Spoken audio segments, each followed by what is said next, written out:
Le terme secteur a généralement une tonalité neutre, mais pas ces jours-ci.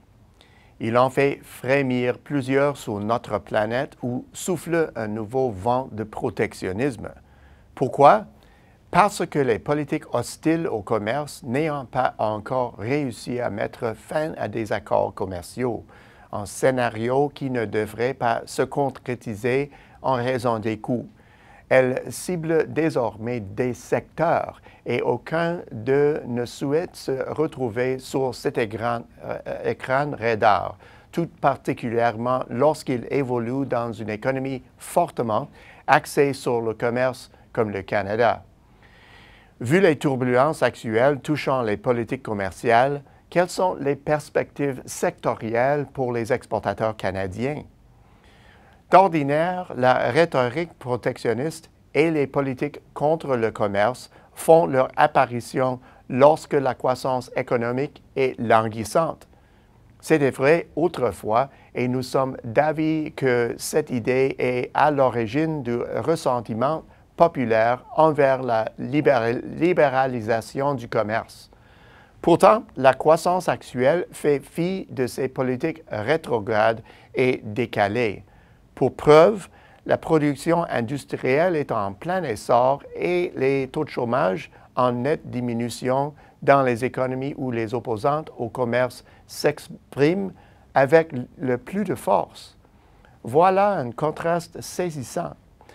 Quels en sont les véritables impacts? L'aéronautique est l'un des bénéficiaires de l'envolée de la croissance mondiale en raison du dynamisme du segment des voyages d'affaires et de l'augmentation du revenu disponible, ce qui donnera une impulsion au tourisme. Fait à noter, l'aéronautique compte parmi les premiers secteurs canadiens à s'être trouvé dans la ligne de mire des politiques d'opposition au commerce. Par chance, la Commission du commerce international des États-Unis a annulé les droits de douane de 300% imposés par le département américain du commerce. Ce genre d'incertitude suffirait à perturber les activités d'exportation, mais pas dans ce cas-ci. Résultat, les exportations du secteur devraient gagner 16% cette année, puis à nouveau 7% en 2019. Le secteur du bois d'œuvre a également été mis à rude épreuve.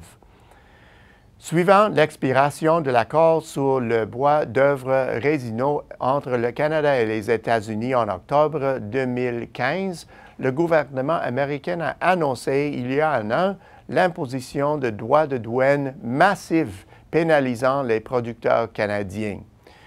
Cette décision aurait pu mettre un frein à l'activité des exportateurs, mais c'était sans compter sur le sort du marché du logement américain. En effet, les mises en chantier de nouvelles habitations ont atteint leur plus haute moyenne sur 6 mois depuis la grande récession, et la demande comprimée toujours abondante pourrait porter le marché à des sommets encore plus élevés. Le Canada profitera de cet environnement porteur. Les exportations de produits forestiers devraient donc grimper de 16% cette année et croître à nouveau de 2% en 2019.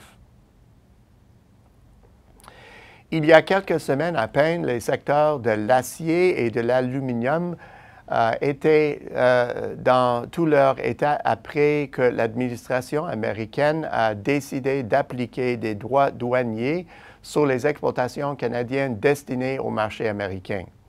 Même si le Canada a obtenu une exemption temporaire, ce genre de turbulence peut troubler l'activité.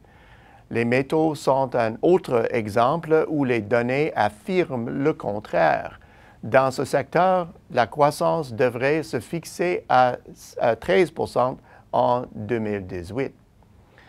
Certaines destinataires des déclarations protectionnistes ne profitent pas de projections dans les deux chiffres.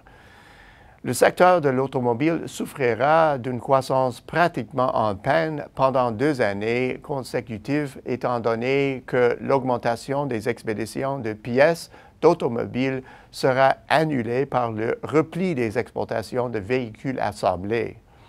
Ce tassement de l'activité du secteur, attribuable à la fois au ralentissement attendu de longue date des usines de montage et au plafonnement des ventes américaines, n'a pas à l'heure actuelle de lien avec les menaces d'un resserrement des exigences ayant trait à la tenue américaine ou les pressions politiques visant à stimuler les investissements en sol américain.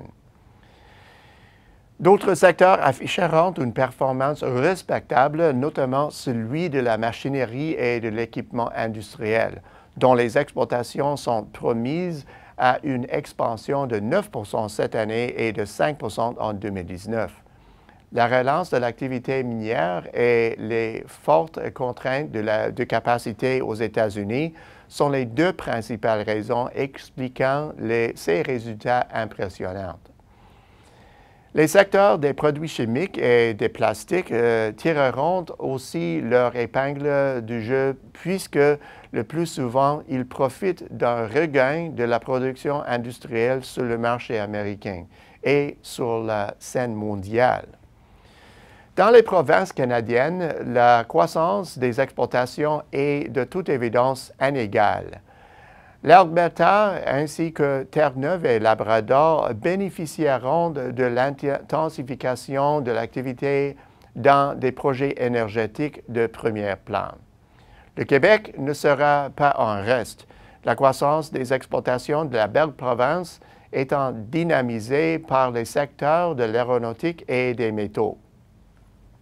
Le secteur automobile entravera l'élan des exportations de l'Ontario, alors qu'au Manitoba et en Saskatchewan, les succès et les déconvenus de la filière agricole brideront la croissance à l'export. Au bout du compte, la plus récente livraison des prévisions à l'exportation du DC montre que le libre marché agit précisément là où il excelle, ce qui permet à la croissance globale de déjouer les tactiques d'entrave au commerce. Pour le moment, les exportateurs canadiens tirent avantage de cette période de prospérité. À la semaine prochaine, c'est Peter Hall.